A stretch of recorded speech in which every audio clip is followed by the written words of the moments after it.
Welcome to The Long View, a podcast that takes a closer look at the games people play. The Long View is now a proud member of Punchboard Media. Go there to find all kinds of content from Mile High Game Guys, Low Player Count, What Did You Play This Week podcast, Katie's Game Corner, and a ton of content for board games. Punchboard Media, where we all bring something to the table. Do you like Stir? I'm sure you like Stir. Do you like buying board games? Well, you're here, so I'm sure you like buying board games. And since the Longview is sponsored by Game Surplus, you can save 10% on the Longview podcast picks. That's less money you get to spend to buy more stuff at a time. Isn't that amazing? All you have to do is enter the code the Longview Picks. And then you can save more money to buy more Sturf until your house is full of board games. The Long View is also supported by our listeners. If you have a board game you're passionate about, if you have a board game you want to discuss, if you have a board game that is currently consuming all of your free time, thoughts, and energy, contact us. You can find us at thelongviewpodcast@gmail.com. You can find us on Twitter as The Longview Podcast. You can also find us on Board Game Geek Guild 1325. Get a hold of us. We'd love to talk about your favorite board game. In this episode of The Long View, me and Joe welcome back Tony Fryer as he discusses Ora et Labora. I got my Aura notes. You, sir, come more prepared than I do. I always am like, oh crap, I just totally forgot that. I forgot to say that. It's my mistake. I take full responsibility. Is that Murr in Florida? Yes. Oh man, I love Murr. He's cool. Oh, I game vicariously through Murr. I played like 10 games in 4 days in Chattanooga. Oh, come on. I'm a nerd. I'd never argue with someone who has a sword on the wall, so that's cool. Hello and welcome to the Longview Podcast. And we have a very special Uwe Rosenberg episode coming to you tonight. And we have a very special guest to do such a thing. We are going to be talking about Ora et Labora, one of the least randomist games ever in existence. I think when you include zero randomness in a game, you kind of become one of the least ones. And we have a man who has kind of staked his reputation on the what is it, the defamation of any game altering randomness. And this is a guy who's been around, who's been podcasting for quite a while, who came at you, started with Heavy Cardboard, and since then has moved on to different projects here and there, and just loves to come and contribute and continue to talk up heavy games, and in this case, more of a Euro heavy game. But without further ado, Tony Fryer, welcome back. Thanks. Great to be back. Mm-hmm. Yeah, I'm really looking forward to hearing about your take on Ora et Labora, because you've always been a voice, kind of a singular voice in a lot of what I've heard you say on the air, and it's been one of those things where it's always been a nice breath of fresh air to hear from you. So thank you. Anytime I can get you on the air, man, you better believe that we'll be doing it here in the Longview, and any other way I can coax you into it. All you got to do is set an appointment. And that's true, man. You are one of the easiest guys to work with. I really appreciate that. You have made, definitely with the scheduling of the Longview, I appreciate your willingness to work with TC and I, and with all the time difference between us. But it kind of works out that you kind of split the gap between the two time zones. Cool. Being in Colorado helps. Yeah, well, and I'm also joined by TC Reed. TC, how you doing? Doing great. We're not talking about Gettysburg, Martin Wallace's Gettysburg. Oh, man, I'm happy up the river on this podcast. Sorry, guys. That's what I'm willing to talk about. I know. I want to talk. Every time I see you, Tony, I'm like, I want to talk about Gettysburg. Get Carissa on and talk about Martin Wallace Gettysburg. But no, we talked about Ora Labora or some 18XX games. One of these days, Tony, one of these days, we're going to do that. I think we may have already scheduled our next episode. If that's what it's going to be, we're going to have a four-person podcast here. We're going to be having Carissa join us as well. I think that we should almost start booking that. Yes. Do it. I'll call Carissa right now and say, honey, we're on. Okay, not that soon, man. We promised people Ora et Labora here. We're going to deliver Ora et Labora. Okay, fine. We'll get through this. OTC, no, this is my time. You let me have this, and you don't talk down on this one. I man. will not. Otherwise- It's your baby. It's your time. I'll let you have it. It's all good.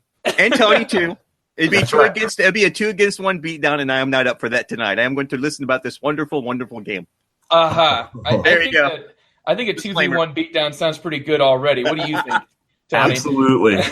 I also think I forgot to introduce myself. I'm Joe Salen. I'm one of the hosts of the Longview podcast. I haven't been doing this for all too long, so please pardon all of my discretions.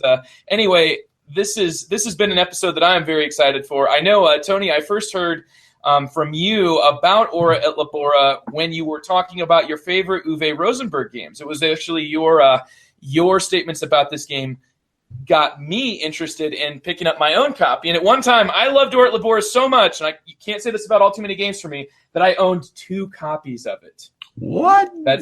Yes, that is right. That is right. The new edition came out, and I wanted to see how amazing it was. And it had upgraded chipboard for like the player mats, and that made it so I couldn't use my handy dandy toolbox full of goods. So I ended up getting rid of the nicer copy. Yeah. Oh, wow. Yeah, I actually, they still haven't warped. My cardstock, thin. Yeah. Yeah, looks a little thin. Monty Python joke there. It looks wafer thin. Wow. Wafer thin. Yeah. I thought the only game I've owned 2 copies of was Notre Dame, just because I happened to buy one, and then I got the 10th anniversary upgrade. Yeah, which came with all that extra crap, man. I still need to pick up a lot of that stuff. So it's got an upgrade for Castles of Burgundy. This is the most bizarrely banal upgrade pack. Like, it was just shitboard, and to me, functionality did not improve the functionality. It just made it so that it was on like more of a mounted board. And I suppose it made it more similar like to other productions, other Rosenberg games. Not many Rosenberg games utilize, the card stock. So I suppose that it brought it up to those, but it didn't really do much else. So yeah, like I said, so that it would all fit in one box, I ended up moving on the nicer copy. My copy is an older copy, and then when Lookout first came out with the chipboard ones, they were selling them on their website. So I just bought them from Germany. So my copy's got the thin ones and the thick ones in there. Mm-hmm. Oh, absolutely. And I think it also kind of worked out to where I had like math traded for the older edition, and this was like I had checked those boxes on the math trade, and then I had bought the newer edition when it went on sale on an online website, and I think what ended up happening was I forgot to uncheck those boxes, so I ended up with 2 copies, and this is why I don't do math trades anymore. Because of the math. Exactly, yeah. I take the math out of the math trade. Yes.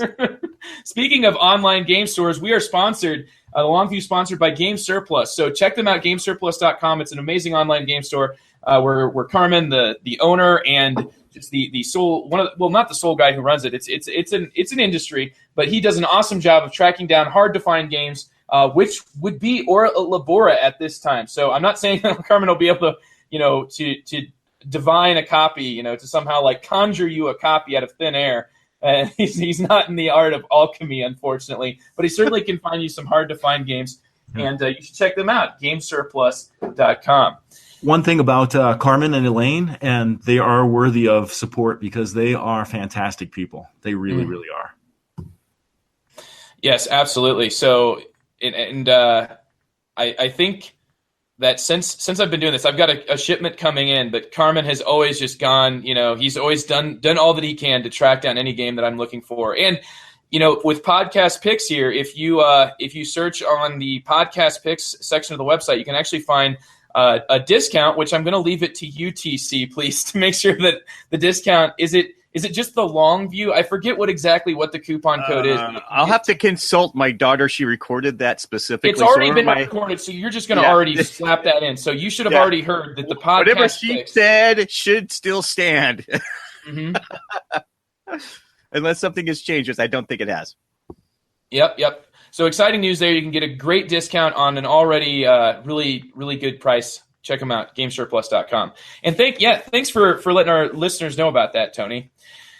So, sir, Yes. You have been playing Or at Labora, like I said, for quite longer than I have been. At least you were the person who sort of introduced me to the game in the first place. Would you like to take us on a little bit of a journey back into when you were first introduced to the game and what interested you about it?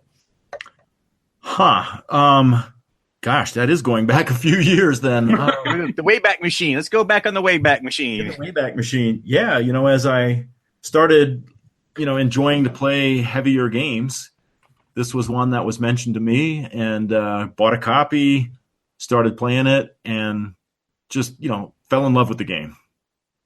Completely fell in love with the game. Mm-hmm. Was this your first Rosenberg game or among them, or was this... No, Agricola. Okay. Would be the first one in there, and then Le Havre, and then Or at Labora is how I came to this game. Okay, and so the last I'd heard, this was one of your favorites. Now I know Le Havre occupied also a very high position for you. Yeah, I have a mixed relationship with Herr Rosenberg, and some of his games don't appeal to me at all, and some of his games really appeal to me greatly. And right now, I would say that Le Havre and Or at Labora are probably inseparable at the top of my Rosenberg tree, I guess. Then Agricola right below that, and then some others. Glass Road, Gates of Loyang, Patchwork, and Caverna, in that order. That's kind of the Rosenbergs that I enjoy. And you do enjoy Caverna, sir. I do. What about Feast for Odin? How is that still standing up for you? I hate it. Got rid of it. Okay. Wow, look at me bringing up bad memories. Sorry about that. Yeah. It turned me off. There was some randomness in there, with the cards, the way they come out and everything, and you didn't really enjoy some of the strategies, like the emigration and things like that. And so we even tinkered around with making the cards a market and everything. But in the end, just for where my tastes are, the game just wasn't worth doing that. So what was it about, just I guess in a nutshell, what was it about Or at Labora that did suit your tastes? The incredible resource conversion that's in the game. And there is no randomness or luck or anything like that in the game, and just the ability, those your monks, right? Your prior, and the ability to place those guys, how they come back to you, the ability to use someone else's prior, which has some definite strategies in there. Those things really appeal to me. I like building my tableau. I like the spatial arrangement. I have a whole list of likes that we're going to go through, but the spatial arrangement of my building cards on my tableau, and I can grow my tableau by putting more landscape tiles around it. All those kind of things I really, really like. Definitely. Yeah. The tableau building element to this one seems to be on just spatially a little bit more than you'd find in, say, Agricola, but still not quite on par with some of his much more intricate placement games where things are have to be in very specific spots. Feast for Odin, right? He who will not be named. Your greenhouse cannot touch. So that's. Yeah, thanks for giving us just a little bit of a brief overview. And Tony, I just would like to turn it over now to you. How do you play? How does it fit in with other games? I leave it up to you. You, sir, have got the detailed notes, and I would like you to do it in whatever order makes most sense to you. Okay. Well, I kind of made a couple of bullet points on my outline here. One is the things I feel much love for. The things I feel less love for about this game. The Ireland versus France. Aha, yes. That's definitely a point. Yeah. And then just, kind of some summary thoughts. So starting off, the things you have much love for. The wheel, right? The resource wheel. Okay. Yeah, I'm looking at this. This looks nuts. It's really cool, and there's several different versions. You got Ireland and France and different player counts and things like that. And it's just it's pretty cool the way it works. Every turn the little arm moves and all the goods there's one more of each good all of a sudden, and the competition to get those goods off of that wheel and into your tableau is really fun. It's that same feeling that's in Le Havre and in Agricola, where it's like, I really need that peat, but there's 7 wood. I don't need 7 wood, but I can't pass up 7 wood. Those kinds of decisions. Those right? tough choices, absolutely. Yeah. So you can only do that you can only do that at a particular time when it shows up on the wheel, or? Yeah, when it's your turn, you have the ability to place a worker into your tableau or use a worker in someone else's tableau, but that'll cost you a little bit, right? To gain some resource on the wheel. So if wood is sitting over here at 3 and I, go cut down trees, then I get 3 wood. Mm-hmm. Okay. So I'll take 3 little wood tiles and put them on my player mat. Oh yes, player mats. Can you see that? Oh, that is not stock. That is not. I do not have that in my game. I sense jealousy. These are online. Let's see. I have it written down here because I can't remember the guy's name. These are online at BGG, and you just print these out and laminate them or whatever, because I laminate everything. And I have a laminator as well. Yeah. Mm-hmm. These things are amazing to organize my goods on. I guess I can have them in piles and stuff, but I don't know. I guess I'm somewhat of a OCD. Oh, no, that makes perfect sense, dude. I printed off one of those for Le Havre, but I don't have a color one here at home, and it gets a little bit murky when you're using a school. Yes, I do the Gamers Club at school, but technically, is it okay for me to print off color printing on my work computer for? Absolutely. This is resource conversion for a study I'm doing in class. Well, it is. I'm the Gamers Club dude. So, technically anything I put into my games is a part of the club. So, to me, there's some deniability. But let's just say that it's definitely pulled me back from it a little bit. I didn't mean to divert us there, Tony. I think that those resource mats are very helpful, because what's especially helpful there is that they are organized so that you can shoot a glance across the table and be able to see what your opponents have, as opposed to, that guy that just puts all of his stuff in one big pile and you're like, hold on, how many of those do you got? You really do need to know.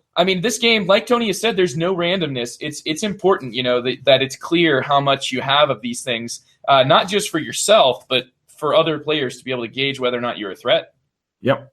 I need to know how much clay you have, because if I see you eyeing that one particular building, I might be able to wait a little bit and get greedy and build it next turn or something. But need to know, right? And all monks need to have their goods organized. That's just the way monks are.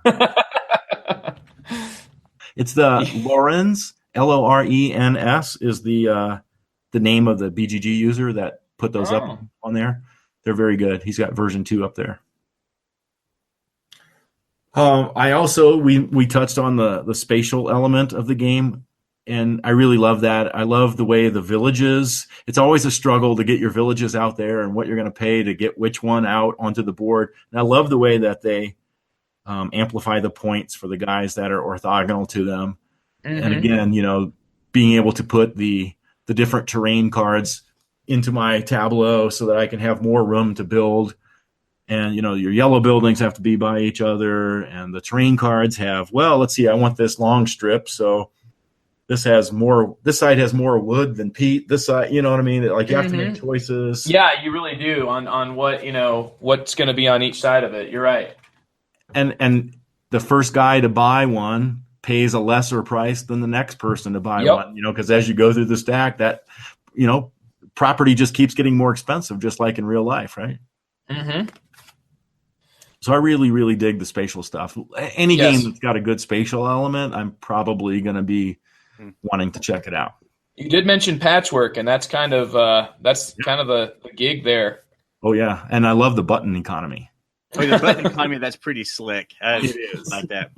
First time I played Patchwork, I found out very quickly the penalty for having empty spaces. I went into negative numbers on that game. Yeah. I think that might be one of the most negative starting games ever. It's like, what is it, negative 90, what is it, 9 times 9, right? So 81. So negative 162, and you start with like $5, right? Yeah, that end game can potentially reach out and slap you really hard in the face, and you go, "Oh, I'm not doing that again." Yeah, you definitely need to go for the bigger tiles. Yeah, here it's not such a simple button economy. There's an awful lot more, though buttons are probably a part of at least one of the objects that you can convert or sell in the game.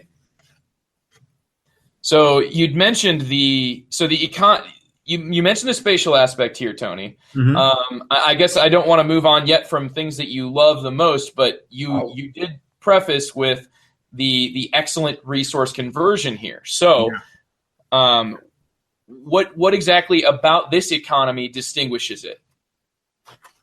I don't know. Is it an economy?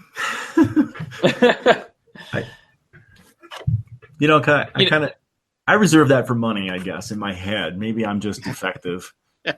No. That's fair enough. I mean, you're not making there isn't even is there a money like coin? There is. Yeah. There are coins.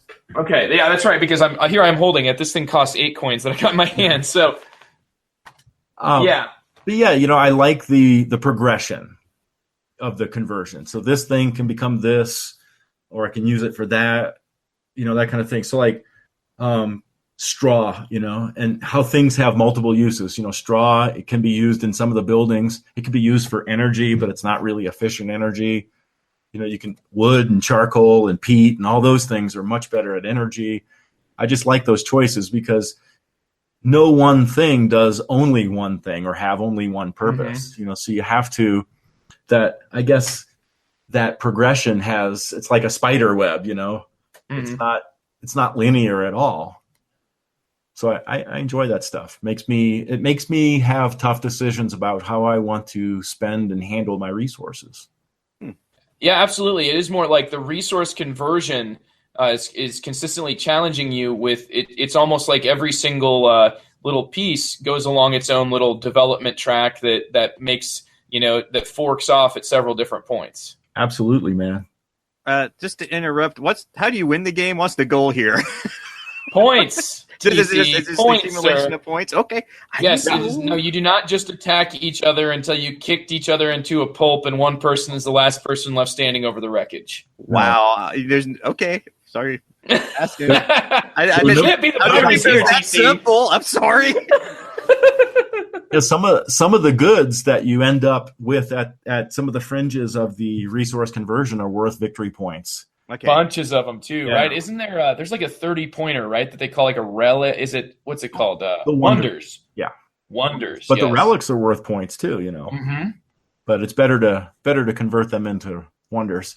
And there's something that maybe we can entice TC into this one with. You have relics in this game, TC. Relics, like saints' bones and stuff. The reliquary, yes. You get points. Give you special powers, or just victory points from them. It's just victory points. Okay. But they're still relics, DC. You're missing the point here. Okay. Awesome. Sweet. Bring it. It says you can get saints' bones, and they're worth points. That's right. Pretty cool. I got some bones here. It's like the monastery theme of it. Yeah. So, what are some of the more things that you enjoy about this game? What are some of the the things you like most? Sure. I have 3 monks, a prior and 2 monks, I guess, really, right? Yeah. And those are my workers, and I can't get them back until they're all used. Mm-hmm. And so I'm when I'm taking my actions, I'm kind of blocking my own future actions until all of my monks are gone. Mm-hmm. And sometimes you guys, as the other players in the game, can help me out by using one of my monks at one of my buildings. Mm-hmm. And that help me out goes 2 ways. Hey, if it's my last monk, that's cool. I'll get them back. And if it's not my last monk, well, thanks. Thanks for using my monk on a building that I wanted to use. Yeah, on your own buildings. You're Right. talking about using other people's workers on their buildings. That's kind of an interesting little twist here, and I'm not familiar with many other worker placement games that have quite that type of interaction. No, it's cool. I definitely like the worker placement aspect of this. And I like It's the like blocking mind stuff. control. I like it being tougher. Oh, yes, it definitely is. And it's not so much of a mind control, like I said earlier. It's more like a bribe, right? You've got different ways that you can pay for this, this privilege. Yeah. A coin at the beginning of the game, 2 coins. Or you can give, say, for example, if you're playing Ireland, you could give whiskey. But like, sadly, you're not really giving the whiskey. You're kind of like drinking it because it goes away. So it just goes poof. Yeah, right. You just spend a whiskey. You gave up a victory point, but I didn't get squat. That's right. And you used my building. Yep. Wow. That sounds better than relics. So yeah, you have whiskey and relics. You can get them both, TC. You can get drunk, and then you can sit there. You can with someone's bones. Use the bones to stir the drink. Yeah. I like part of that worker placement aspect is when I build a building, if my prior is available, I could put him in that building and use it right now. Mm-hmm. And I really like that. And that also weaves its way back into, what if the prior was my last guy and you paid for his use? You just robbed me of that possibility. Darn you. So I like stuff like that. Mm-hmm. Yeah, there are definitely some big kind of points, like choke points almost, like where if you can see somebody that's kind of maybe laid themselves bare in that situation, I would say if you're sitting there, you've used your other 2 workers but not your prior, then you're kind of just asking for it. Indeed. I agree, though. Finding those moments and just taking advantage of that, this game offers all kinds of those types of windows for you to be looking through. Joe, what player counts have you done OEL at? I have done. I thought you were asking when you first started that. I was like, oh no, he's bringing up 18OE again. 18OE. OEL. We're at Labora. I have played it at, let's see here. I think my first game was played at 3 players. And then after that, I think I've played 2 games at 2 players. So I never have played with the full 4, and I've kind of been warned against it, though have no personal experience. How about you, Tony? Yeah, all the counts, and I love the game at 2.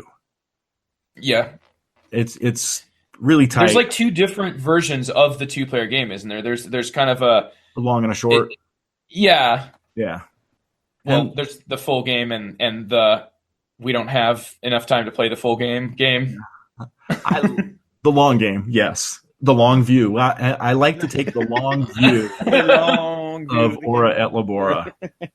Mm-hmm. One of my fondest memories was at the very first HeavyCon. Me and one of my friends, Brian O, played 2-player long version, and it was just so fun, man. We were both playing very, very well. Brian won and ended up winning by a fair margin.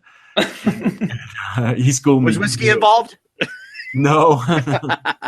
You guys playing on the wine side then? France? I actually don't remember if we played Ireland or France, but it was just one of my top gaming experiences, because Brian's a super guy, number 1, and this is a fantastic game, especially at 2.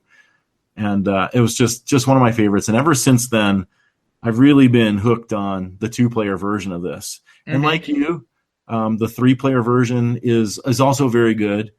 And the 4-player version is good too, but I don't know. I find it hard to keep track of what buildings my 3 opponents have and always end up going, what is that? Who's got the, that kind of stuff. So it's a lot of information. In a way, it kind of reminds me of Le Havre just a bit because it spreads things out a little bit more. Le Havre does a better job, I would say, of scaling than Aura at Labora, in my opinion. Just because from 2 to 3 was quite, it's a lot different. There's a lot of information to track here, and because of because you want to sort of use an opponent's building before they do, you want to know kind of generally what they're going to do, and all that stuff to keep in your head. The more opponents, the more difficult that gets. For sure. Mm-hmm. Yeah. For sure? Question mark? For Maybe sure. that's the Sure, right. Question mark. I get it. I'm slow. It was like a joke. Yeah, there you go, man. You pulled it. And I just So definitely the 2-player game, I would say, is what I thought, this is when I'm going to reach for this game. If I want like a really meaty, heavy, lots of decisions to make and no sort of randomness at all, and one that turns into a chess match, strictly because this game sets up static and does not change. Everything that's going to come out in the game, not everything is available at the start, but everything that's going to come out is going to come out at a fixed point, and you can predict that. Because of that, it really does just become more of a chess match where the as you're playing, you can cut people off knowing full well what you've done. I mean, the impact of your actions is never something that's trivial, and because of a card flip, you're like, oh, well, you get it now anyway. It is very chess-like, and I think for that reason also 2 players is the number count that I've fallen in love with it at as well. Right on. No, the excellent point. It is very much a good chess match. Yeah, I like that. Mm-hmm. So there are a couple things I'm a little less enamored with. Sure. In the game, and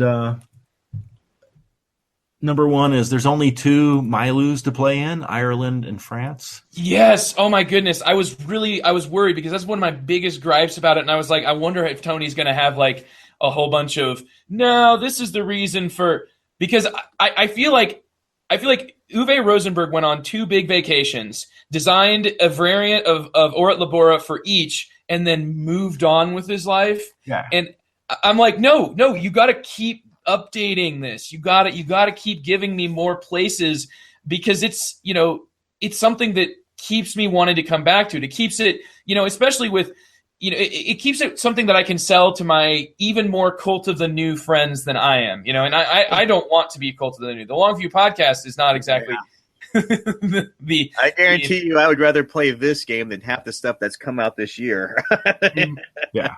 Well, yeah, this is a good one, and that's pretty high praise coming from TC. So yeah, that's cool.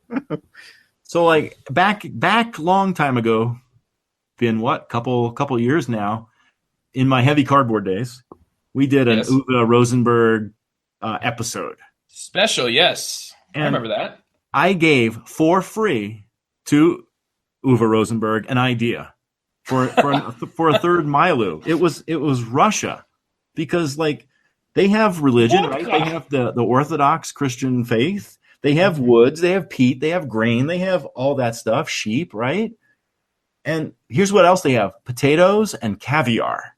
Right? And plus the potatoes and the grain, you could make vodka out of either.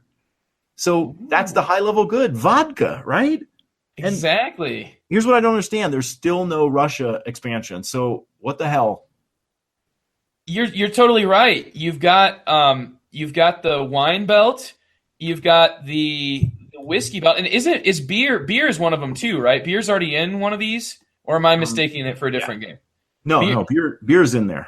Yeah, beer's already in here. So I mean, we've got our wine belt, we've got our beer belt, and we've got our whiskey belt. The vodka belt needs some loving. I'm right there with you, dude. That is genius. I never thought about that. So that Uwe, does Uwe listen to the show? That one we for need to free. get him on that. Yeah, hopefully, man. Maybe he'll listen to this as that free idea. Maybe round 2. Yeah. You sold it to me. I'm buying it. Right, I like the price. Yes. You touched on it already, Joe. And it kind of goes into the 2 Milu thing too. There's not a lot of variability in the game from game to game, and I know that it probably bugs some people. But it doesn't bug me because that just helps you deepen your understanding, your play of the game, I suppose, right? But I do like it when there's a little bit of variability at the beginning of the game where there's so instead of every building, hey, only these buildings. So that might affect the strategy I use in this particular game. So it's not always going to be the same chess match. So I do. I'm picking it up, man. I'm picking it up. I'm right here with you.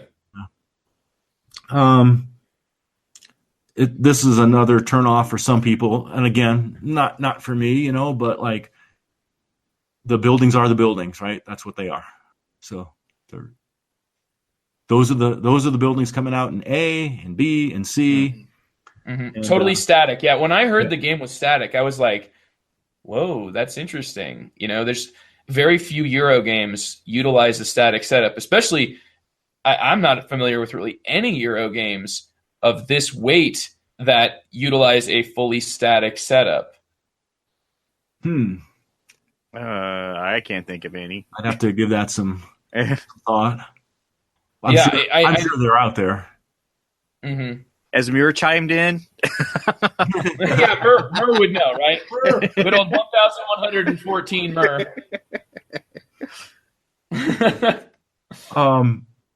This is a game I think you need, like Le Havre, like Agricola, perhaps, a scoring app for. And there is one.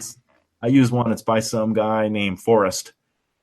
Probably not Forrest Gump. Didn't list his last name. But it fits right here on my phone. So I use that to score all these Uwe Rosenberg games, or at Labora especially, because then, when you're trying to score your tableau, like, okay, this village triggers these things, it's nice to just be able to have the app in your hand and just push buttons and have it do all the math and keep track of things. Very handy. Scoring app required.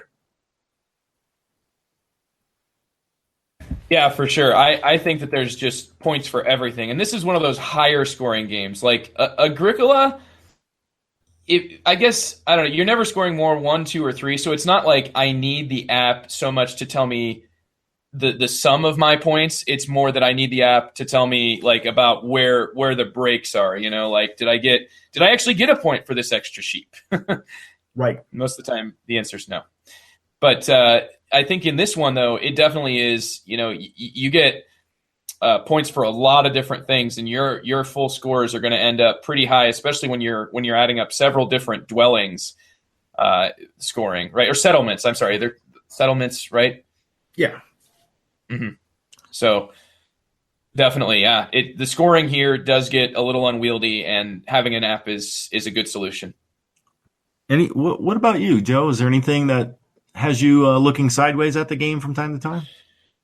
You really hit on the main one for me, which is that the main two, I would say, which are kind of connected, I would say, that the game is totally static at the start, and that by itself just, doesn't exactly leave me wanting to reach for it, especially not wanting to play it at higher player counts with newer players. Like, I almost never want to, because I can't take really like a fringe strategy, because I feel like I've already kind of seen what can happen. I don't know. I just feel kind of like you can play suboptimally, but when there's at least some sort of variability, say like a game that has very limited variability, like Fields of Arla. I don't know if you ever tried that one, but the only randomness, if I'm recalling correctly, is like the buildings that you'll set up at the very beginning, and there's very few of them. Some, like, there's a set of them that you always play with, and then there's only like an extra 10 of them, and the full pool is not that huge without the new expansion that's come out. But it does seem like he used a similar sort of very low amount of randomness, but there's not really a puzzle to solve at the beginning. It makes it much more, I would say, like a chess match, like where you're staring your opponent in the eye. And I mean, you nailed it with, we've got Ireland and France. Where's my more variance? Where's, where else did Uwe go on vacation? We got to get him into Russia. That's for certain. Yeah. Over here. Anybody got his address? We'll send him some vodka. What's your thoughts on Ireland versus France? Do you have a favorite or anything? Honestly, I feel kind of like, and You might correct me on this, and I will stand corrected in that case. Well, But I felt kind of like the France game was the base game, and I felt like Ireland was a cool variant. But I still felt like I could go back to the base game. So I thought I did think that the Ireland game was a little bit more interesting. I think the whiskey was the main reason for that. Because, you've got this resource that you can spend without giving it to your other players. I thought that was really interesting. And regarding just I'm kind of like doing a quick look down at all the different buildings and things. And the game does still maintain quite a few of the same buildings, or at least ones that are functionally the same, even though a lot of the differences I would say are kind of cosmetic. But when it came down to it, I was more entranced by the Ireland map than I was by, or I guess the Ireland variant more so than the France variant. How about yourself? I don't think I actually have a preference. I do like that France has that extra resource though, the grapes, the wine, Yeah. It doesn't. I thought it behaved very similar to other resources in the game, but I agree. It's more like one to convert as opposed to one that has that specific, kind of like points in use. Yeah, so I don't have a preference. I like them both. I think I'm with you though, where I do have a slight tendency maybe to prefer Ireland, and perhaps even for the same reason there's whiskey involved, but I do like wine, so Yeah. I don't know. We've been talking about a lot of Rosenberg games here too. We definitely have got quite a few of them in here. Quite a few of them. Yeah. Do you still? You said Le Havre. Is that still your favorite one? Well, I think I have a hard time separating. I don't really rank games. No, and they become arbitrary because it says so much to do about situation, and not every, even my favorite game wouldn't be appropriate in this, in a certain circumstance. And yeah, but I don't think that I can separate Le Havre or at Labora like I said, at the top of the Rosenberg tree. I think those two guys are my favorites of his games. I would say that what's interesting about those two being the top is I would consider those to maybe be genealogically the most similar. Their DNA strands share the most. And I would say that because when I consider the resource wheel in or at Labora, it most closely reminds me to the way that resources come out in Le Havre. It's just Le Havre is like, your first round is significantly more random than the rest of the game, which is not that big of a deal. But in or at Labora, the resource wheel has much of the same function. It just takes away your need to constantly place new resources out. Now, at the start of a round, you just move that resource one time, and it's kind of just representing, now whenever you cash that in and reset it back to zero, that's how many you take from the bank. So I think that it's largely a component upgrade, like a convenience, but it doesn't really change that, every certain amount of actions which are fixed, players' actions are totally fixed in both games. The resources are going to fill up. In Le Havre, it's more gradual throughout the round, whereas in or at Labora, it's end of round, here's everything for you to work with. Yeah. Interesting. And I think that whereas Le Havre, I would consider Le Havre more of an economic game, like your points or your coins, and you really do end up working with lots of coins throughout the game. And if Uwe Rosenberg has made an economic game, I would say it's Le Havre. Whereas or at Labora, I think you were right to correct me on that earlier. This is more resource conversion, and the coins are just kind of a separate. Was that just another resource? Yeah, and it functions much the same as other ones. It doesn't, it's not your point, so to say, like it is so much in Le Havre. I do think, though, that whereas Le Havre has just enough, it has a really cool sort of setup where, you shuffle all the same buildings and then order them into three separate stacks, and what goes where will largely affect how the game plays out and what you have access to at what time. It's missing any element of spatial of a spatial player board. Yeah. There is nothing there, and it is definitely something that I feel like that's the part of Or at Labora I almost want in Le Havre, and I feel like there's almost like this Frankenstein perfect of a Rosenberg sort of quote unquote economic game that utilizes this sort of a player board, right? If you could just somehow find that system of Le Havre, which has now got like hundreds of different cards, of which you use what in a game? Like 5 special cards? Special ones, yeah. There's not a ton. And then you add to that there's the different the way that the buildings will set up change every game as well as the order that specific resources come out in throughout the round. That is a nice that sort of thing would be great added to Or at Labora, but then Or at Labora has got just much stronger spatial aspect. Yeah. Maybe you've hit on a good Aura at Labora expansion, like those special cards in Le Havre. So there's some special cards that might show up in Ireland or France from time to time. So. Yeah, I will sell that one for. Let's see. I'm going to sell that one for 2 barrels of whiskey. So sorry, I don't give my ideas out for free. But if Uwe Rosenberg will drink 2 barrels of whiskey, I think I have to give it to him because I don't get anything when he uses whiskey to pay for something. You just do the job.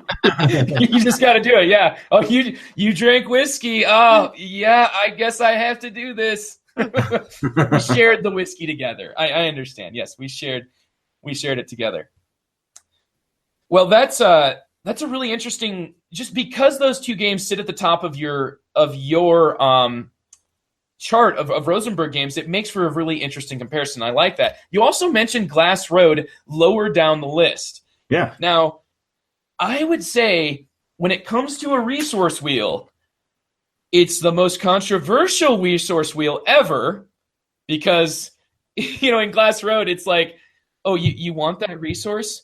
No, you just used it. Yes. You turned it into glass. Yes. Oh, you can't build that building anymore? That's the way she goes. It's genius. I love that. Yeah, and that's to me like if you were going to upgrade the resource wheel part of it, having some resources maybe that chase around the wheel on the back side of it, like in Glass Road, that could be something interesting. I don't know if it's even doable because the wheel is totally goes all the way around. But that to me is an interesting part of Glass Road that I like that the resource wheel in Or at Labora is so functional, and it does have a couple of breaks where there's 2 spots for 2, there's 2 spots for 4, and it changes based on player count. So I do appreciate those things, but as far as being more than just a convenience, I don't think I could make a case for that. Yeah, no, I agree. Oh, and it came apart. I gotta stop. Yeah. Well, yeah, it's made to. Yeah, it comes with like a bolt. You actually a metal or plastic. I think it's metal bolt that you actually can unscrew because you'll have to put it on the other side for different player counts. Which I mean that does work quite nice. So to bring this back to player count, Tony, are you going to suggest this one at anything more than 2? Or is this a game that would you rather play something else to get your resource conversion spatial board building in Ireland and France? Well, I guess I maybe can state that like this. I think that with 2 players, this is for me, right? This is my tastes. This is a Hall of Fame game with 2 players. I think this is a great game with 3, and I think it's a good game with 4. Yeah. It's just. That's me. That's my tastes. Hall of Fame, great, good. 2, 3, and 4 players. Wow. Tony, you and I really need to disagree more. It gives us more to talk about. Thief for Odin's great. Oh. It's fantastic. Oh boy. Fields of Arlo's boring. How about that? We can disagree about really controversial and say it needs more dice. Are you gonna field that one? I'll leave that one to you. Tony. About Fields of Arla? Oh, no. Or Labora needs more dice. Yeah, I don't think so. Well, it was mentioned in our chat, Caverna has a very low amount of randomness in it. Caverna only has randomness in its round cards. Do you think that having somehow the rounds, maybe the resources coming out in different orders or the settlements coming out in different places? I mean, really, to me, the reason I see Uwe putting these different resources in the game is because, the progression is natural. Like, I'm not going to want to see stone, come out, like, let's just say, like, the wine, I'm not going to want to see it totally flip with another resource here, because it comes out at that point because it is tied to other buildings, and it's just tied much more to the variant. It's a mechanic that's being introduced intentionally at a specific time. Like the static to me makes sense. And your settlements, while there are a few more nuances to them, mostly they're going to do the same thing as other settlements, but give you more points if you get them later in the game, thus also costing you more resources. Does that sound fairly accurate to you, Tony, or what's your take? No, I guess I'm not going to disagree. All right, once again, we have solved the problem of the world here. So we've talked about the things that you love most about Or at Labora. We've talked about the things that are kind of, your issues with the game, which were the same ones that prevent this one from being one that I'm going to reach for, unless I've got, like you said, a two-player game with another player that, just like myself, is looking for the same thing. And like you said, this is a culmination game. It's a pinnacle. It's a zenith. It's a Hall of Fame, as you said. Whereas it doesn't scale as good as maybe other games do by the same designer, or other games, other Euros of the same maybe ilk. Is there any other, like, what is something that might make you not reach for Or at Labora? Is there anything else, or did we cover all your two main points? No, I think that's what they are. I do want to suggest a change in what you just said, though. Yes, I'm sure. No, I was because, like you said, it course, doesn't scale well, and I think it scales fantastically in terms of player count. I think the thing that makes it degrade in its gameplay quality for me at that scale is just that's too many small, tiny print cards on the other side of the table for me to keep track of. So the convention game, the supersized Or at Labora game is fine. That might be fantastic. Don't tell Chad; he might actually make ones. Well, I wouldn't be surprised if you did either, man. With all your laminated and what you need to do. You need to come out with a set of not charters, but American, like, pay stubs. To make this set now instead of with peat bogs and stuff, we need maybe cranberry bogs in Wisconsin. Man, we're talking a table hog at big size too. Yeah. Absolutely, yeah. Make it huge, but now you can actually play it at the higher player counts and track all that information. And it's already hard enough, man, just squinting at this player aid. Yeah, I don't even. Yeah, every single building is on it. It all, so much information. All of the cards in the game are printed out for each player to have. Yeah. I'm already having issues playing Legend of the Five Rings, reading all that tiny text, man. The older I get, the harder it is for me to read this tiny stuff. Mm-hmm. I guess way back in the Wayback Machine, even before Heavy Cardboard, I started a blog on BGG called Trumpet Lump It or Dump It. Lump it or dump it. I love it. I quit doing that when I joined up with Edward. And the premise of that blog was that I saw games on a bell curve where there's a minority of games that are just bad games or really don't appeal to me at all. And there's a minority of games that just amaze me, just thrill me, a lot of fun, etc. But most of the games that are produced are somewhere in the middle of that bell curve, right, towards one end or the other. And so Trumpet was if I'm going to talk about a game that is on the amazement side of that bell curve. I'm going to trumpet that game. If I'm going to talk about a game that, I don't think is good or doesn't appeal to me for whatever reason, that's on the dump it side, right? But most games are you just lump them along with the other games. It's a game on a pile of games is the phrase, Mm-hmm. I think it's a really good analogy. Those three reactions to games are ones I can certainly relate with.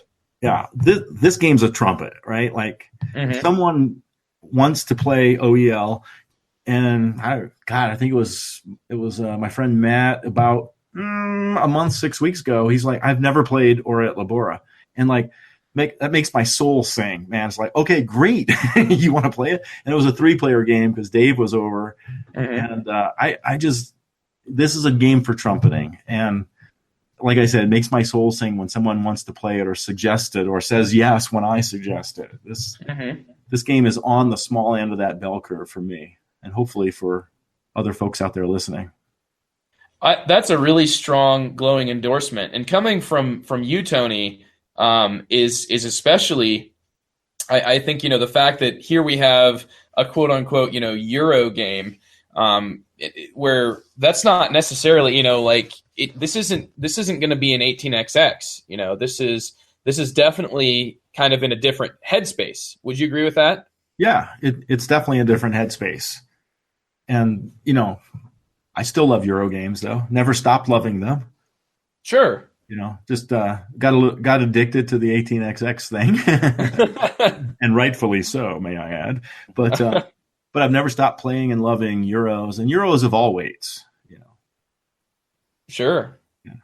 Absolutely. So, what do you think, in terms of for or at Labora, is there an ideal, this would be for new players that have never played before, playing with, how many times do you think you've played the game, Tony? Like, would you say double digits or? Oh yeah, maybe 15, 16. That's not a lot of plays, I know there's people who've played various games, dozens, 100, whatever, right? So, but is there dominant strategies coming out? What do you think the game system does to, does there anything the game system needs to do to sort of like make it so these dominant strategies don't necessarily emerge? Or do you think that, what would you say about like when a game is totally static, whether or not dominant strategies would exist? Well, if it's totally static and there's not balance in various paths, then there would be something. But, I don't know. I've not heard of that with early Labora. Have you heard of? No, and I haven't even bothered to try to discover one or anything. I just get in there and do my best and enjoy the game. And, and I don't care if I win or lose the game. I'm always going to try to play my best. Well, I think Brian at HeavyCon appreciated your attitude too. Manifested itself on that table. So, I'm not one looking for dominant strategies and things like that in games that I play. Because on one hand, if I find one that might dispel some, it might bring me back to earth on the game too. So you're gonna keep your head pointed forward. You're gonna plug your nose. I kind of felt that way about Emigration in Feast for Odin, for example. Like it was just a very dominant strategy. I would agree with you there. Yeah, pretty dang strong, and like that turns me off, So I haven't seen anything. I haven't tried to look for it. I haven't heard of anything.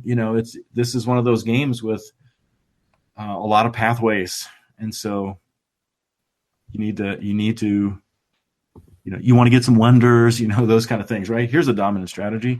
I have wonders and you don't. So yeah. For sure. But I'm not necessarily preventing you from getting them or anything, so you're preventing your own self from doing that. Oh yeah, I would agree with that. And I'm looking here for discussion, Tony. I'm not trying to take a big dig at the game. Yeah. I would say that because the strategy of the game, because so much of its strategy, regarding the spatial aspect to it is to get the most beneficial settlements and put them in the best spots where you're going to be able to get, like all your orthogonal adjacencies are going to score high point scoring buildings, but then you're trying to balance that. I mean, every player is trying to do that, right? So it's not so much a dominant strategy, or it's more just how you play the game. Correct. Every player is trying to balance that together with this sort of side, the other side of the coin, which is that you can get a lot of points just from the resources themselves.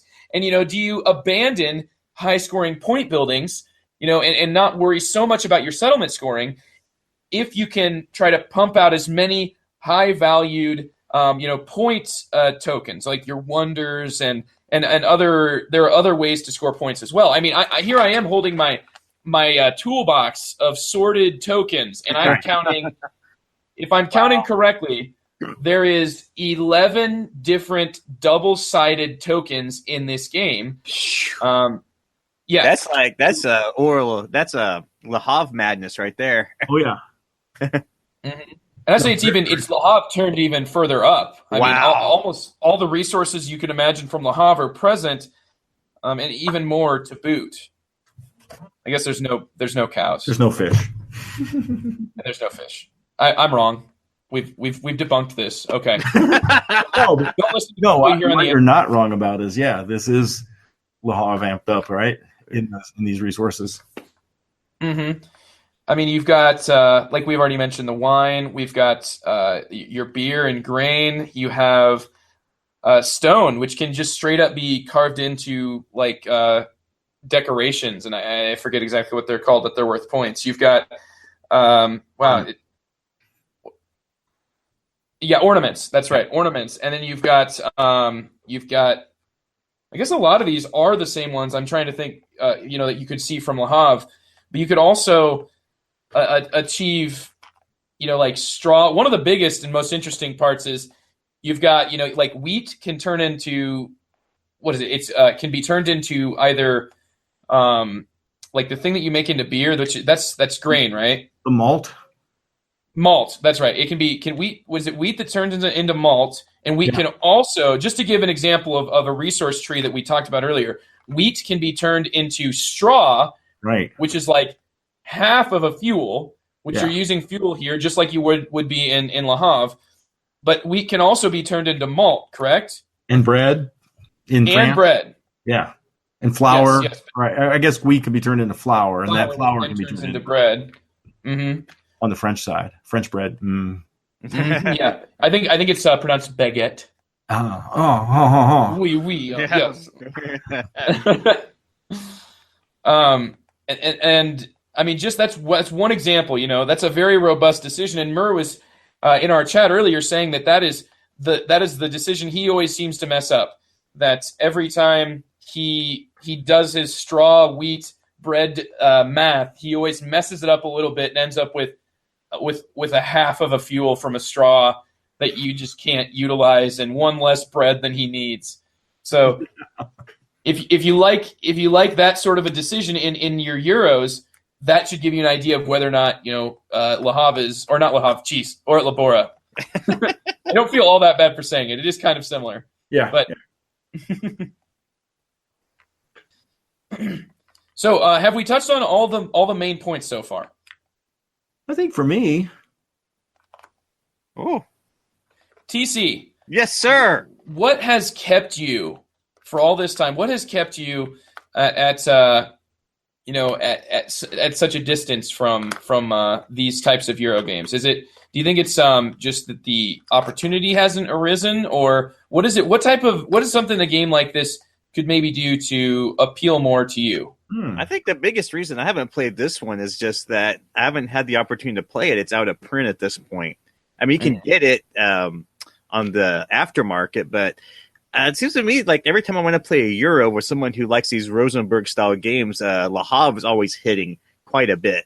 I've played that one a few times, and it's just the opportunity just hasn't hit yet. I mean, it's not the lack of wanting to play it. I think it's the availability of the game itself is what's hindering it, in my opinion. Okay. I mean, I would say that availability is definitely a factor, and just the difference. I mean, you've got the same company printing them both, but here's what I think Le Havre has the appeal factor going for it, and that is that it doesn't have a static setup. It has something, or Labora is one of those games where you play it, you're like, this is awesome. It's so cool. And then because of its static setup, it is not one that with the hobby of board games, I think, tends, especially the fact that we play so many different board games, we want some sort of novelty in our experience. And Le Havre promises that. And I think that's why Le Havre has such a wide appeal. It shares quite a bit of lineage, but like you've mentioned, Tony, the spatial element in this game is extremely strong and something that's not present in the least in Le Havre. And that's what I think has led to people playing Or at Labora, rating it very highly on Board Game Geek. It does occupy a spot in the top 100 games of all time on the Board Game Geek list, but I don't see it getting popped out at game nights hardly at all either, TC. Le Havre, I have seen several times, though.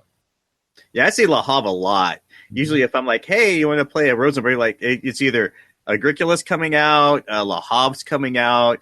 Like I've been wanting to try Feast for Odin, but man, that game disappeared fast. It's like, oh, you already sold it. Okay, I guess I'm not trying that one out, and I don't want to buy it if you already got rid of it. Yeah, what does that tell you? Yeah, I know. It tells me I need to avoid that thing. And plus, honestly, some of my games that I do enjoy playing, like, give you an example, we just cracked open Gloomhaven. We're going to be playing that monster for a while.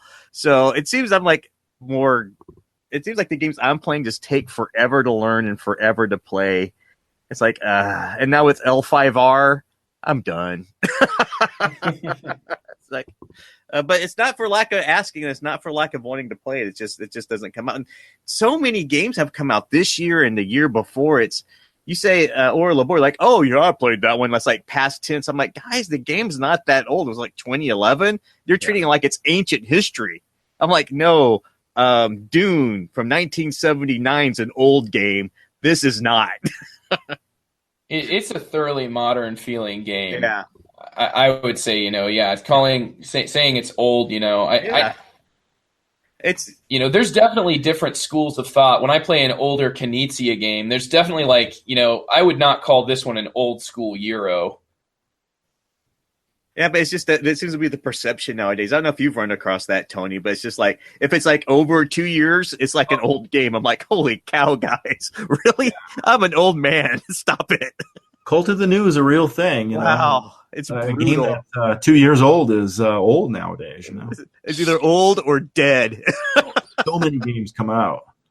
Yeah. So many. Yeah. Mm-hmm. I was just looking at the S and stuff this year. I'm just like, seeing the halls people are bringing back. I'm like, A, when you have time to play all those, B, are you going to play them again? And C, should I even bother with half of that stuff? It's just overwhelming sometimes.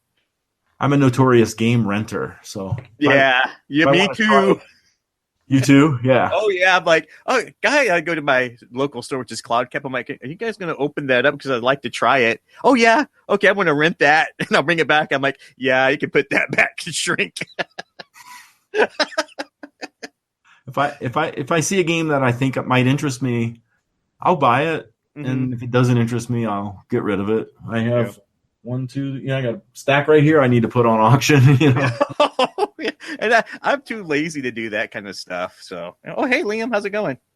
It's going good. Hey, hey Liam. Hey, you want to say hi? Hi. Hey. So Joe, where does OEL fit in your Rosenberg Pantheon?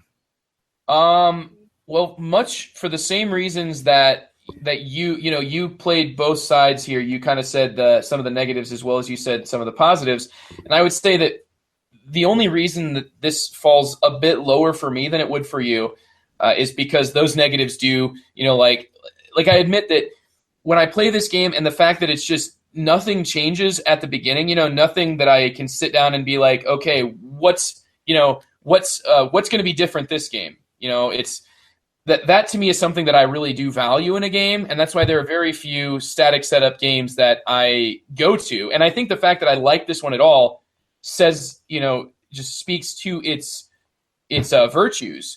But if I was going to do a Rosenberg, this one to me would definitely fall below Le Havre, it would be below Le Havre. I think for me, it's Agricola is just like the pinnacle. I love Glass Road. To me, Glass Road is just such a unique game, and I think the resource wheel is just much. It's a big part of the game. Like that resource wheel it has a mind of its own, and it's something that you wrestle with, and I love that. I love that sort of the way that you got to manipulate, not accidentally getting too much of a resource to prevent yourself. To me, that is just a real big attraction. And then so I would put Ora at Labora below both of those. And I don't want to turn this into a huge but honestly, for me, they're two totally different games. Nothing at all similar. But if I had to choose between Feast for Odin and Ora at Labora, it would, the times I would play the games would not in any way, I would know the difference between this is the time to play Ora at Labora, this is the time to play Feast for Odin. Like, they are not at all similar, right? I don't think there's much overlap there in the groups that I would play one with versus the other. But if you made me choose one to chuck and one to keep, I would have a very difficult time doing that. Now, it does largely tend to be that I like games that I can play with, like, there's some people close to me that don't that aren't as heavy into the games. Obviously not Andy. Like, I'm sorry, if you know Andrew Dennison from The Good, the Word, and the Ugly. No, he's a great guy, but he's totally lost. He is a lost individual. I don't think I'd ever even be able to play Ora at Labora with him. The only reason I maybe would, Tony, is you. That's the only reason. We have a goal. Because you said it was good. I think he would check it out. If it's good enough for Tony, come on. Has Andy not played that? I do not believe he has. No, because given what he likes, it'd be in his wheelhouse. I would think so, but honestly, dude, like, Andy's not going to listen to anything I say about a Rosenberg game because, I like there are very few of them that I dislike. That even some of the ones that other people dislike, I love. Like, and that's why I think Glass Road. Glass Road is not one that rubs everybody the same way, and it's one that, to me, it is. It's actually fighting with Agricola for top spot. Wow, I like it that much. Yeah. Nice. But yeah, for Andy's not even played this, but because I'm kind of like, I'm not a very important pivot by any means, but I tend to play with lighter gamers as well as heavier gamers. Mm-hmm. Same here. Even though Andy considers everything I play light. I think you consider Twilight Imperium 4th edition light at this point. I think Andy would consider it epic. I don't want to see. I don't want to see what he would or wouldn't think about it.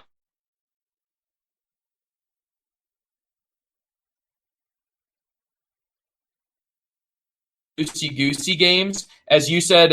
You think Fields of Arla is boring, Tony. I totally get that sentiment, and that's why I do appreciate Feast for Odin, and it has gone over well for me in some situations. But like I said, Ora at Labora, not going to have the same use. But if I had to chuck one, man, I find Ora at Labora takes a long time to play. Yes. It takes a very long time. Mm-hmm. Yes. Even like the 2-player game, just like Le Havre, the 2-player game is going to take you 2 hours to get through. You're talking like a 2-hour plus game. Yes. Yeah, and it is rewarding. It is absolutely rewarding, and it is worth every minute. But it is, that length does tend to cause it to develop a little bit of a thin layer of dust on the shelf. That's fair. So yeah, that's kind of where I'd sit them, and of course, patchwork at the top of everything, the pinnacle of humankind. Now, pinnacle of buttons. I do love patchwork. Actually, I love playing it, but it's like, to me, I was almost thinking about doing this sometime. A top 10 list of things I hate about top 10 lists, because. Yeah, but I would have a hard time ranking them. I would just want to say, like, here are 10 things that suck about top 10 lists. There you go. Put in them no in any particular order. Exactly. I like, I struggle the same way, Tony. Like it's different games would come out in different times. The one that I would say of Uwe's games, looking at Mur's favorites, he's mentioned Mercator as being a part of his favorite games, as well as Gates of Loyang and Bonanza. Bonanza is, that was like a different Uwe. Yeah. that was like a different Uwe. Gates of Loyang is one that I felt like I felt like I could pull the curtain back and see the instead of seeing the big, cool-looking, imposing picture of the Wizard of Oz, I felt like I could see the man behind, like the curtain, and that all of the things in that game were just like it was just cosmetic differences between goods. There was never a real difference between your veggies and your leeks and stuff like that. It was just like they came out later, and thus they had to be planted in the smaller fields because they came out later. That was one that I liked some aspects, but that was one that I would have put significantly lower. Any comment on that side? On anything I said there, Tony? Well, yeah, I do like Gates of Loyang. I think the scoring mechanism is the brilliant part of that game. Bingo. Yeah. I love that too. Yeah. It's almost like a feeding. It was like his beginning of feeding, where you had to at least hold on to $1. If you didn't hold on to $1, you were just going to cry yourself to sleep. Yes. Exactly. And if you could get a bunch of money, that's awesome. But if you couldn't get $1, that's game over right there. Have you played? Given your love of Patchwork, have you played Cottage Garden? Oh yes. Oh yeah. I found that one to be a night, like it gave me a different feeling. Like I felt like it was more Tetris-y, but there was no economy to it. So I did appreciate that game, but it felt much more like it was just the spatial part of Patchwork without really any consideration for what I was leaving for my opponents, by what I took. How about you? Yeah, I was hoping it would be 4-player Patchwork, but it's just not. No, it's not at all. It is not. Yeah. It is relaxing, just to hang around and have a drink with friends. And I like the way you select the tiles, but yes, just not Patchwork with 4. No, it is not. It is not. I like that you can see further into the future what your options are going to be. Absolutely. Whereas with Patchwork, it's much more dependent on what your opponent leaves to you by what they take. You can intentionally jump over something that you're worried your opponents now set themselves up for. Whereas in Cottage Garden, you might be sitting there like, I hope he doesn't take this, or I hope she doesn't take this. But it's largely, it feels to me like it's a lot of recycling that happens in that game. And especially since it's like you play like 5 games of Patchwork, you end up filling up your tiles. It feels quite a bit different, but it definitely brings solely the spatial aspect out. Are you interested in Newsfjord? Yes. Have you any interest in that, or any news? Yeah, I would love to play it. I have not played it yet, because I hear some good things about it. So it's got some spatial stuff, slightly spatial at least, not like Aura at Labora spatial, but kind of Glass Road spatial, it looks like. Yeah. Trent played it and said that Glass Road was the closest comparison that he would give to it, but it still had quite a bit of a different core mechanism going on with it. Yeah. Seems like maybe there's something of an economy there. So I'm definitely interested in getting a copy and giving it a fly. Yes, me as well. That's definitely, I would say, top of my list. I don't want to be the cult of the new, as TC has said, I don't want to be the cult of the new, but when it comes down to like, if Rosenberg is going to drop a game and the first thing that somebody says is, it's kind of like Glass Road, it doesn't matter if they mean that in a positive or a negative way. Bingo. Right. Yeah. Like, you rang my bell. What about Indian Summer? What do you think about that? I think it's going to be similar, it's going to be more along the lines of Cottage Garden is what I got the feel from looking at it, is that it's one that I'm going to look at when it gets out, and if I get it, I'll have the intention of playing it with, a different group than maybe my core group. How about you? Yeah, I don't know. I don't think I'm going to give it a whirl because there's like the stealing of tiles from other players. It's like you acquire tiles and put them on your board, but there's some things you can do. The mushroom or something like that. When you spend those, you can actually steal a tile from another player's supply. Oh, direct interaction. Yeah, that's borderline Ameritrash, right? What do you think, TC? Is all of a sudden Uwe Rosenberg? what? Okay. Yeah, TC's all in there. Yeah. It works for me. Like, I would say that further down that road, using other players' workers in or at Labora is a largely interactive move, and it is targeting one player. The other player is not, is maybe benefiting vicariously through you expending the extra resources and the other player getting hurt. And that's, I think, why maybe I do prefer it so much at 2. And that's why a game like that Uwe designed, like Babel, that's just, you go for the throat over and over and over. And that's what the whole game is, right, TC? Yeah. It is very. Mm-hmm. So that's why I think that 2-player, for me, I actually feel with how interactive that aspect is, I prefer it with 2, even without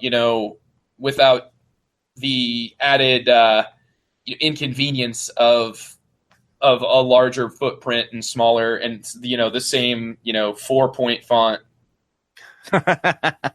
4-point font. Oh, it's got to be, man. This has to be 4-point font. They couldn't have printed it any thinner. I'm serious, man. It's double-sided too. There's all kinds of the player aid is Yeah, that looks awesome. Have we sold it to you yet, TC? Oh yeah. Well, I've been wanting to play it for a while now. You just whetted my appetite. It's just like I said, finding someone with a copy. Even finding one to rent's a problem.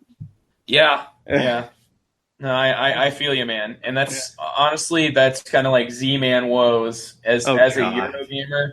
If I see a game that I'm interested in and I see a Z-Man thing on the cover, it's like, okay, wave 1, picking that thing up. Yeah, you better pick it up quick. Yeah, I guess that works. Did Mayfair publish this thing?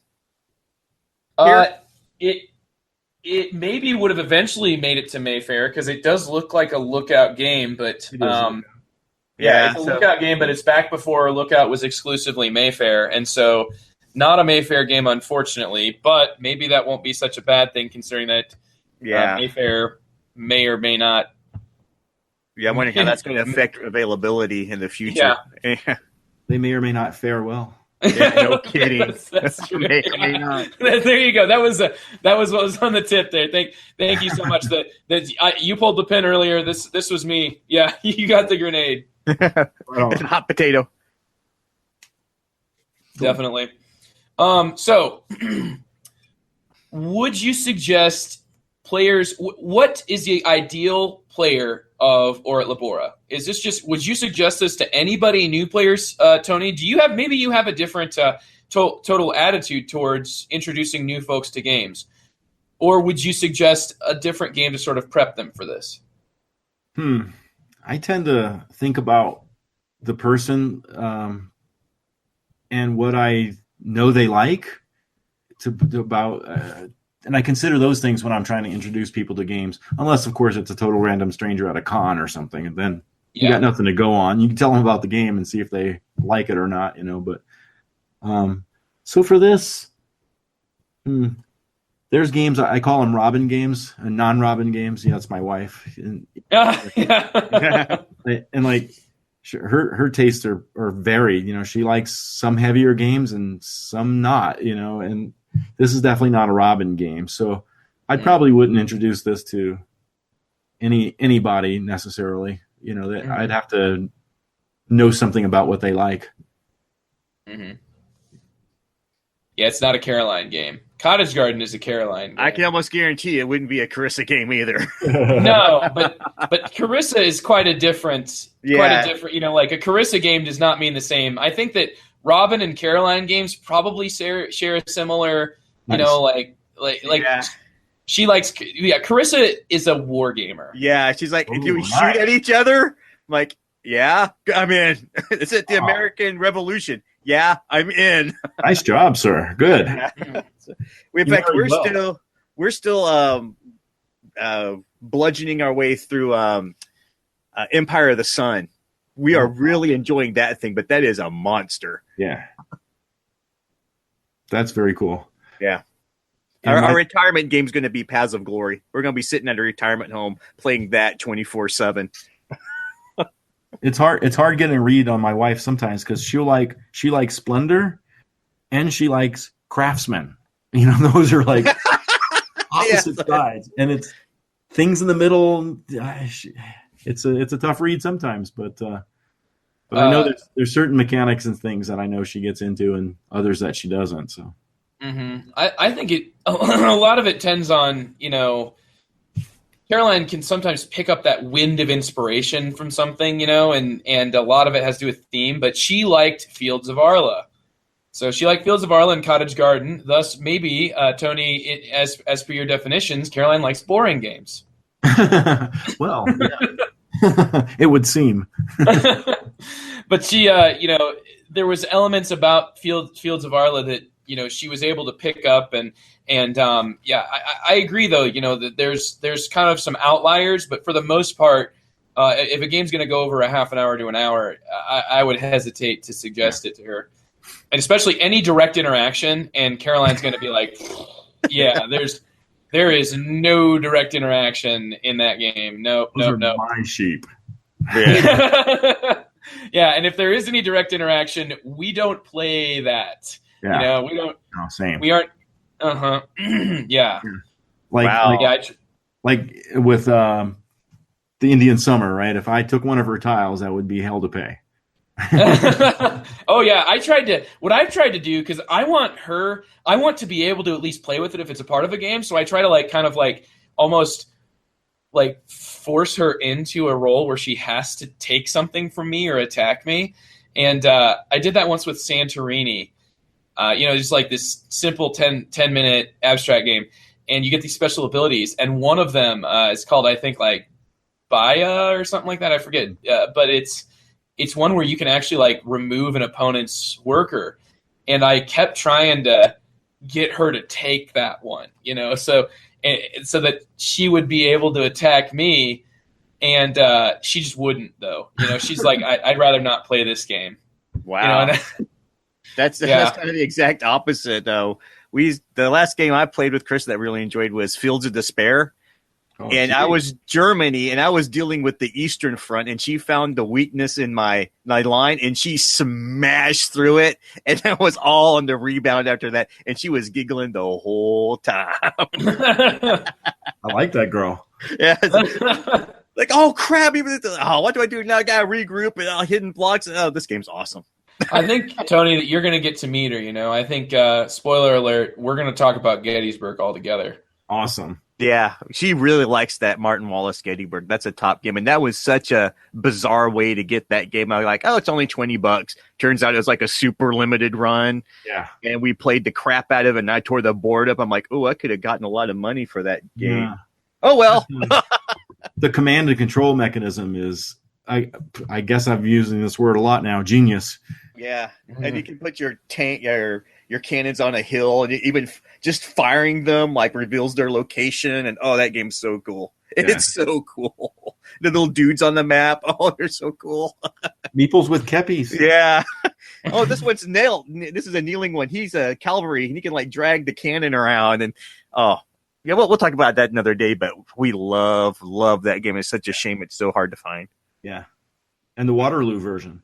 Mm-hmm. That's still on my list of games to find. But Yeah. Well, hope our listeners have enjoyed this interlude here. Sorry, preview. here I go derailing everything again. This is a trailer. Yeah. You know what, TC? What you should do though is you should market it as a trailer for the upcoming episode. You could pull it from the Or at Labora, because my next my transition is just gonna be, so summing up Aura at Labora. Final thoughts. So TC, see what you can work with making a trailer for the next episode. Yeah, or just leave it in here as a hidden bonus. If you can find the trailer, we'll give you you'll get the no prize. So Tony, or at Labora, could you see? Do you think, first of all, could you see any game replacing it, and if so, why? Or do you think that or at Labora is always going to have a spot? It's always going to have a spot. Mm-hmm. And I often chuckle at those geek lists where it's like, oh, this game fired that game and stuff like that. Games don't fire games for me. Maybe I'm weird. Maybe I'm the exception. I'm on the backside of that bell curve, but games don't fire games for me. And there's really no other game kind of like this one, so no, this game, like I said, Hall of Fame with 2. I mean, it's never going anywhere. It's on my shelf forever. I have a limit. I've built some shelves down there, some IKEA shelves, and that is the limit of my game collection. So if something goes on, something has to come on. So you are firing games, Tony. Well, yes, I guess in that respect, but not trading. Some other game replaced it. I'm firing it because it's like, when am I going to get this on the table again? Or, those kind of things, right? Or it is on that bottom half of the bell curve where it's just meh, whatever. It didn't appeal to me for some reason, so it goes away. So I fire games because of that, not because this other game does that same thing better. Mm-hmm.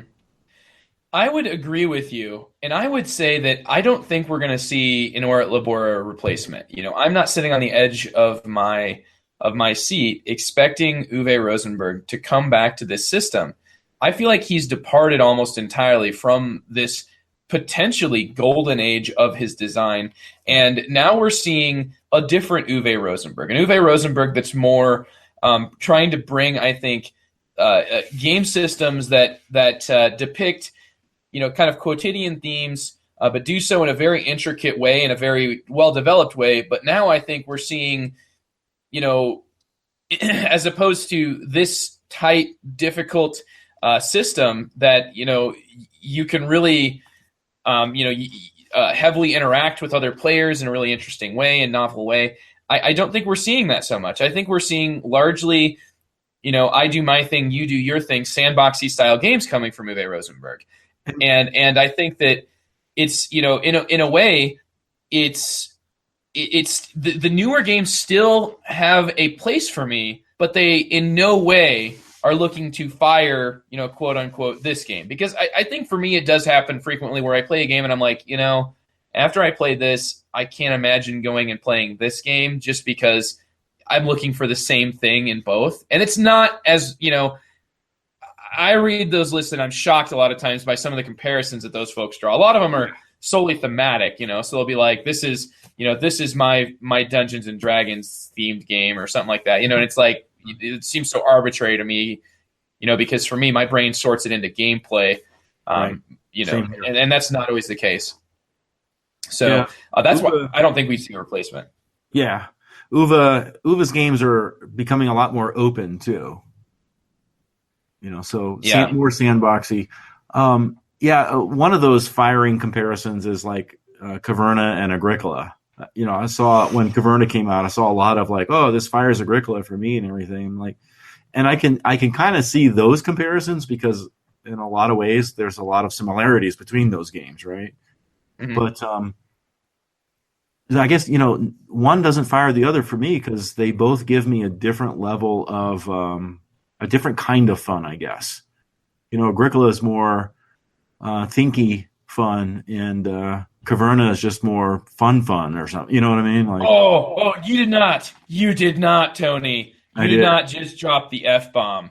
Fun.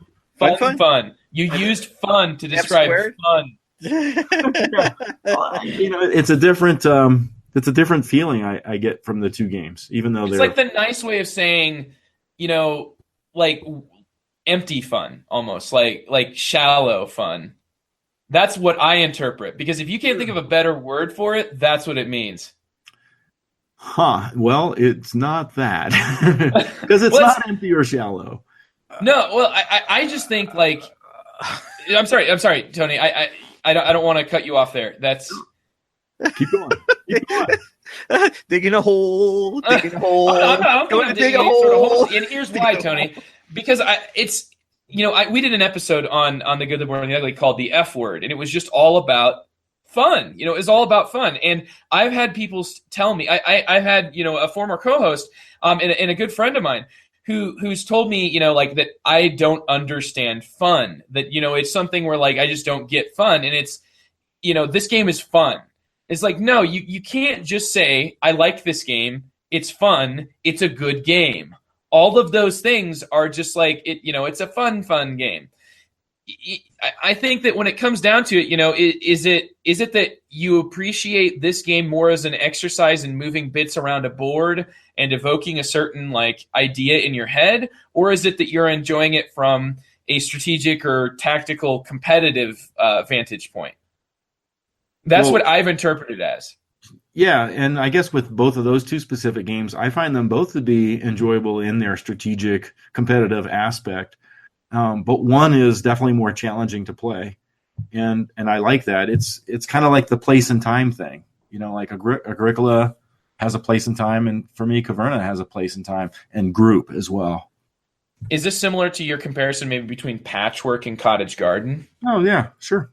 That sounds like it would be pretty fair to say, but Patchwork always. See, there you go, man.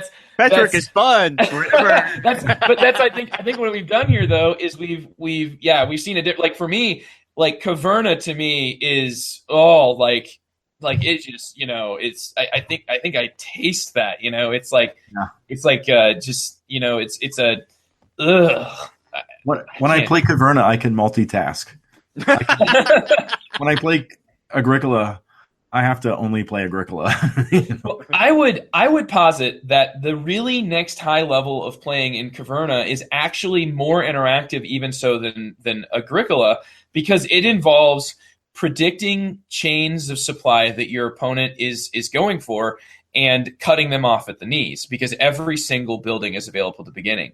Yeah. It's all out there, and I think that in a way that's something that Labora that never suffered from that problem. In Caverna, it's like, here's all of the buildings in all of the game, all of the time, boom, right here. And it's but there still is the cutting off at the knees in OEL, because like I am going to beat you to that brewery building. It is absolutely, absolutely, but it's something that it's something that I think that to cut somebody off at the knees in that aspect, if you can see like, you kind of have to gauge like they're getting, you almost have to see like 4 turns in advance. All right, I've lost the brewery. How do I make the best out of this, right? I think that's what you do. Whereas in Caverna, like I could grab a tile that sets me up for 2 tiles later on down the line. I could set up like the production, but then I could see, another player at the table just go, oh yeah, I'm going to go ahead and take this tile that gets, that's the tile that you need for the points, to turn those eventually into points most efficiently, and I can just take it, because there's no prereqs, for any tiles. It's just like I acquired the resource, I just get it. Mm-hmm. And that's something that really turns me off personally about Caverna, and that's I think like in Labora, because those are going to be available at a specific time. Yeah, you can still jump in, but it's definitely something that you can see a little bit more, like. Because there isn't any sort of randomness to it, it's to me that I guess I'm more accepting about that system. I don't know. Maybe it's arbitrary, but it's something that Caverna to me does do away with a lot of the real heavy strategy and the difficulty of the like you don't really need to focus on a separate system of efficiently feeding your family. In Caverna, it's just kind of like, well, what's worth the least points? And usually you have several options, and you just choose the one that's worth 3 points instead of 4, and you feed them that. But in Agricola, you've got to have some way to be, there's more things to that system, and that's what I love about it. Additionally, there are other elements to the game, but yeah, I don't see Uwe designing like. I thought that the cards in A Feast for Odin were about the closest to the cards in Agricola that I'd seen. just, they were not nearly as impactful. But I liked, and we came up with a system. We drafted those at the beginning of the game. We just did like an Agricola draft, and then you just had like an available pool and a not available pool. Yeah, so we did the same. Yeah, that fixed the draw cards for the win issue. But it definitely didn't perfect the game by any means, and I definitely agree with you with the issues there. But I do think that it's a lot of it just shows this departure from from really like tight interactive Euros. Yeah. And I think it's becoming less and less like that, and more, a game that's pleasant. Yeah, well, he's taken out some of the pressures.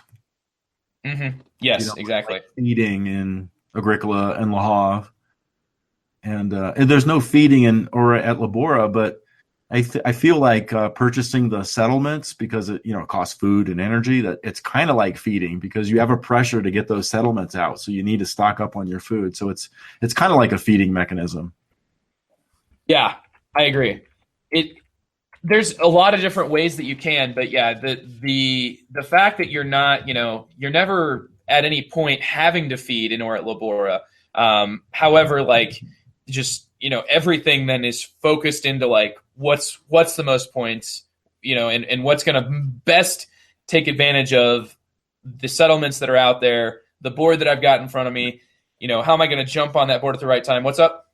But it is food. It is food. The pressure to have food to build those settlements. So I think it's still present in OEL. Mm-hmm. Oh yes, I would agree with that. Yeah. You're just not going to be because you need those settlements. I've never seen anybody. You can't just ignore settlements fully. Right, 30 food for one of those big ones. Oh crap! But it interacts nicely with the other systems there. It's not.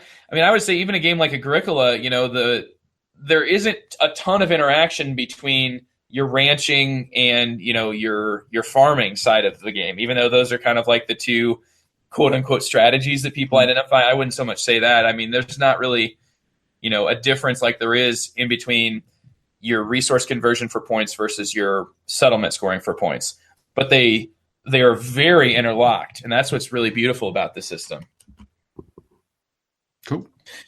All right, well, we got an interesting definition here. Fun in gaming is what you have between being confused and bored. Confused. I don't know. I probably have a different definition of fun. It usually involves my wife destroying me at the game. Yeah. TC's definition of fun involves making explosion sounds with his mouth. Yeah, pretty much, while I'm getting obliterated. When he rolls the dice. Oh, no. That's bad. I think fun comes after the confusion. Yeah. Well, although some games keep you in the confusion, and that's I think he's saying it's between confused and bored. So like after confusion, fun, and then after that fun wears off, you're bored. Gotcha. Mm-hmm. I like that. Yeah. Is that Myrrh? That is Myrrh. Yes. The Myrrh streak, the great Myrrh, Brett Math. Myrrh the Great. Yes. Myrrh, you have been absolutely irreplaceable in this chat here, as always, living up to your reputation, and thank you very much for joining us. Is there any final things here before we end this episode so we can start planning our next episode of Gettysburg? Yeah. TC basically started that episode without my consent. Thank you very much, TC. It's my thing. He didn't pick a date yet, so you're still in the clear, Joe. Yeah. So, no final thoughts then, guys? Or we all? I mean, we've had time for final thoughts. I think we've talked about it at Labora, and I think you've done a great job here, Tony, as I would expect, to talk about all different aspects of this game, what interests you, and what makes it a Hall of Fame game. So hopefully anybody with two, yeah, asterisks, Asterisk. read the fine print. So Indeed. Yeah, and it was eerie to me how much of what you said ended up lining up with my own thoughts. Now, that could just be that I'm derivative because you were the one who first introduced me to the game, and maybe all of those things echoed so much in my mind that I began thinking of them as my own thoughts. But Nevertheless, it's been great to hear you say them and give this really great game, or good with 4, great with 3, Hall of Fame with 2. Yes, we've got it all. The Longview treatment. Thank you very much for joining us, Tony. TC and Joe, it's been my pleasure, guys. Oh, it's always a pleasure to have you on, Tony. I really appreciate you coming on. Anytime, guys. All right, well, I hope you guys have enjoyed this episode of The Longview, and catch us next time. Good night. Thanks for listening to The Longview. The Longview is a proud member of Punchboard Media. Go to punchboardmedia.com to check out all of our fantastic content, including the good, the bored, and the ugly, the state of games, and of course, ourselves. The Longview is also supported by our listeners. We'd like to thank our listeners and encourage them to contact us to be on our show. You can, of course, get a hold of us at thelongview@gmail.com, on Twitter at thelongview, and, of course, you can just visit our guild on Board Game Geek. We'd love to hear from you, and more importantly, we'd love to have you on the show. This has been The Longview, and thank you for listening.